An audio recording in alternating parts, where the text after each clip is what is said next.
Rafale marine बेहद अलग है। पाकिस्तान के F-16 और चीन के J-20 से ये कहीं ज्यादा बेहतर है। राफेल मरीन की खासियत यह है कि उसे मैरीटाइम ऑपरेशंस में महारत हासिल है, इसलिए भारतीय नौसेना ने इसे अपने बेड़े में शामिल करने का फैसला किया कि मोदी साहब चीफ गेस्ट थे उनके नेशनल डे के ऊपर जुलाई में। और सबसे बड़ी बात यह थी कि वहां पे 241, इससे ज्यादा 300 के करीब लोग जो थे भारत से जाके इन्होंने वहां गए थे और इन्होंने धुन बजाई थी, सारे जहां से अच्छा है हिंदुस्तान हमारा। स्ट्राइक वो कर सके ना वो कर सकेंगे अल्हम्दुलिल्लाह। और सबसे बड़ी बात, आप अगर रफाल ले भी आए हैं, इस तरह के जो जहाज हैं यूरोफाइटर, रफाल, ग्रिपन, ये यूरोपियन जहाज, ये तो आपके तो नहीं है ना, ये तो दुनिया के बनाए हुए हैं। বন্ধুরা, এই মুহূর্তে পাকিস্তান মিডিয়াতে একটা জিনিস ভীষণভাবে চর্চা হচ্ছে, সেটি হচ্ছে ফ্রান্সের রাষ্ট্রপতি ভারতের আশাকে নিয়ে। কেননা বন্ধুরা, ফ্রান্সের রাষ্ট্রপতি 26শে জানুয়ারি যখন ভারতে গেস্ট হিসেবে আসবে, তখন ভারতের তরফ থেকে ফ্রান্স আর ভারতের মাঝে 26টি রাফাল ডিলকে করা হবে। কেননা এই 26টি রাফেল মরিন হবে ভারতের নৌসেনার জন্য। এর সাথে সাথে খবর তখন এটাও আছে যে ভারতের বায়ুসেনা আরো 90টি রাফেলকে কিনতে চায়, যে ডিলটি হবে সম্পূর্ণ গভর্নমেন্ট টু গভর্নমেন্ট ডিল অনুসারে। তা আবার একটি বড় ডিল, যেটির ফলে ভারতের বায়ুসেনা নৌসেনাকে বাড়ানো হবে। আর এটা পাকিস্তান এখন নিজেদের জন্য সবথেকে বড় হুমকি বলে মনে করছে, তাই তো পাকিস্তানের মিডিয়া এখন এটার উপর চিল্লাচ্ছে। তো বন্ধুরা, পুরো ভিডিওটা ক্লিপটা আপনারা দেখে নিন, তাহলে সবকিছু বুঝতে পারবেন। আর চ্যানেলটিতে নতুন হলে কেউ সাবস্ক্রাইব করতে ভুলবেন না। मिक्रा है, उनका तीसरा दौरा है भारत का, ये पहला दौरा नहीं है। और उनके जो रेसिप्रोकल रिलेशनशिप है एक दूसरे के साथ, मैं यहां मेंशन करना चाहूंगा कि मोदी साहब चीफ गेस्ट थे उनके नेशनल डे के ऊपर जुलाई में।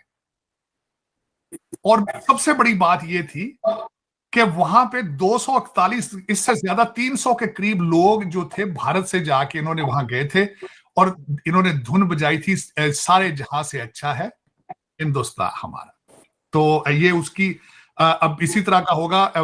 मिक्रा साहब आएंगे, कुछ कहते हैं लोग 2 दिन का दौरा होगा, कुछ कहते हैं 3 दिन का दौरा होगा।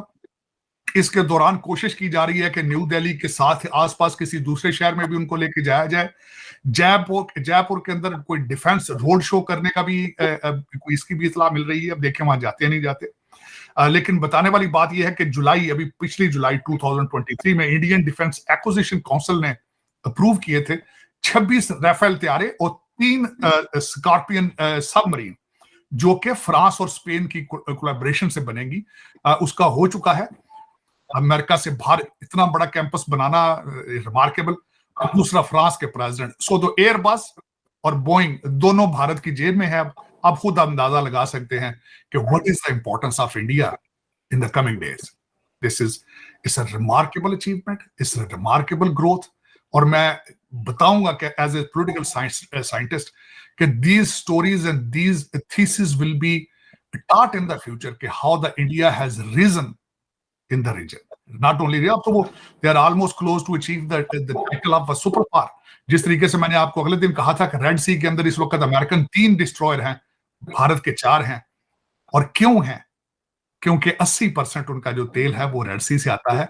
और जब अपने लोगों का ख्याल हो, इन्फ्लेशन का ख्याल हो, तो 4 कैरियर भेजे जाते हैं और फिर ईरान जाया जाता है। डॉक्टर जयशंकर वहां गए हैं सिर्फ इसी रीजन से कि ताकि उनको कन्विंस किया जा सके कि भारतीय शिप्स को नहीं छेड़ना। तो ये दिस इज हाउ मेरे ख्याल में दुनिया को चाहिए कि वो भी अपने नेशनल इंटरेस्ट के लिए कोशिश करें, बजाय कि अपने बच्चों को कैनेडियन पीआर के पीछे ही बेचते फिर के। जिस तरह मेरे मादरे मिल्लत के जो जितने सपूत हैं। तो किस तरह ये कहेंगे कि जी रफाल जो है वो हम मुकाबला करने के लिए काफी समझते हैं।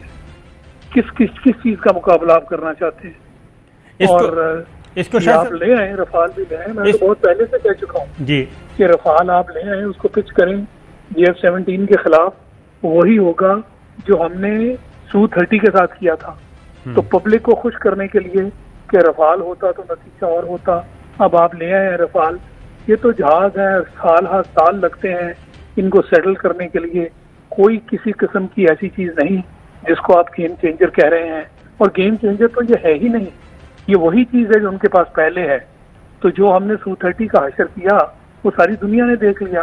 अब उनके पास सिवाय अपने उन लोगों को जो अनपढ़ हैं और बताने के लिए कुछ नहीं है, सिवाय इसके कि एक नई उम्मीद लगा दें तो कोई बात नहीं। ये अगला फरवरी और उसके बाद फिर और कई फरवरी आने हैं, वो देखते जाएं आप क्या होगा। अच्छा, ये मैं बहुत पहले से कह चुका हूं। जी शाहिद लतीफ़ साहब, ये जब हमने 27 फरवरी किया था, अभिनंदन को पकड़ लिया, 2 तैयारे उनके मार गिराए, एक हेलीकॉप्टर उन्होंने खुद ही मार दिया। ये उसके बाद फिर नरेंद्र मोदी ने कहा था कि अगर हमारे पास रफाल होता तो पता नहीं क्या हो जाता। तो ये इतनी फिर खुशियां किस लिए, शादियाने क्यों बजाए जा रहे हैं? कंपेयर करेंगे आप रफाल से और हमारा जो JF-17 है? देखें जी, मैं तो आपको टोटल कंपैरिजन बजाय इसके कि मैं टेक्निकल चीजों में जाऊं, मैं तो आपको एक ओवरऑल पिक्चर दे रहा हूं। जी 4th जनरेशन जहाज हैं JF-17 को, बल्कि दुनिया 4.5 जनरेशन कहती है, यानी 4th जनरेशन में भी ये ऊपर वाली ब्रैकेट में इसको माना जाता है। और ये मैं नहीं कह रहा, JF-17 जो है ये पूरी दुनिया का कोई भी एयर शो ले लें उसमें इसको बुलाया जाता है और ये असेस होता है और वहाँ इसकी रेटिंग होती है।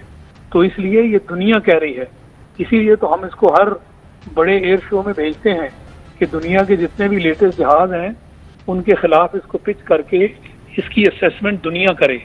तो अल्हम्दुलिल्लाह ये दुनिया में असेस हुआ है। ये कुछ चाय पिलाने वाले मोदी ने बात ही की कि वो कह दे कि जनाब हम ऊपर हैं और न जाने हम क्या कर लेंगे। मैं आपको इसकी एक एजुकेटेड असेसमेंट की बात कर रहा हूँ जी। और जो कुछ हमने अल्हम्दुलिल्लाह फरवरी में कर दिखाया वो दुनिया ने देखा। ये कोई कागजी हमारी असेसमेंट नहीं है। JF-17 का तो नाम ही उस दिन दुनिया को पता चला कि ये पाकिस्तान का अपना बनाया हुआ जहाज है। मुबारकबाद दूंगा, बहुत जरूरी है, अच्छा हुआ है। और साथ ही इस पे मैं ये भी बताना चाहूंगा कि आपने जिस तरह बताया कि इमैनुअल मैक्रों आ रहे हैं जनवरी 6 इंडिया रिपब्लिक डे के ऊपर, यहाँ पे ये भी बताना चाहूंगा दुनिया के अंदर ये इनविटेशन पहले हमारे बुजुर्ग जो प्रेसिडेंट हैं उनके लिए भी थी। एक अफवाह उड़ी थी कि शायद वो भी जाएं, लेकिन उनको ओबामा ने कहा होगा नहीं शायद आप ना जाएं, क्योंकि इस वक्त गवर्नमेंट तो ओबामा साहब चला रहे हैं और ये जमहूरियत के ऊपर एक तमाचा है कि एक इंसान का 12वां साल है उसकी प्रेसिडेंसी का आज। और यहाँ पे ये भी अफवाहें उड़ रही हैं कि अब उसकी वाइफ शायद डोनाल्ड ट्रंप साहब के मुकाबले में आ जाए, मिशेल ओबामा। मैक्रों है, उनका तीसरा दौरा है भारत का, ये पहला दौरा नहीं है। और उनके जो रेसिप्रोकल रिलेशनशिप है एक दूसरे के साथ, मैं यहां मेंशन करना चाहूंगा कि मोदी साहब चीफ गेस्ट थे उनके नेशनल डे के ऊपर जुलाई में।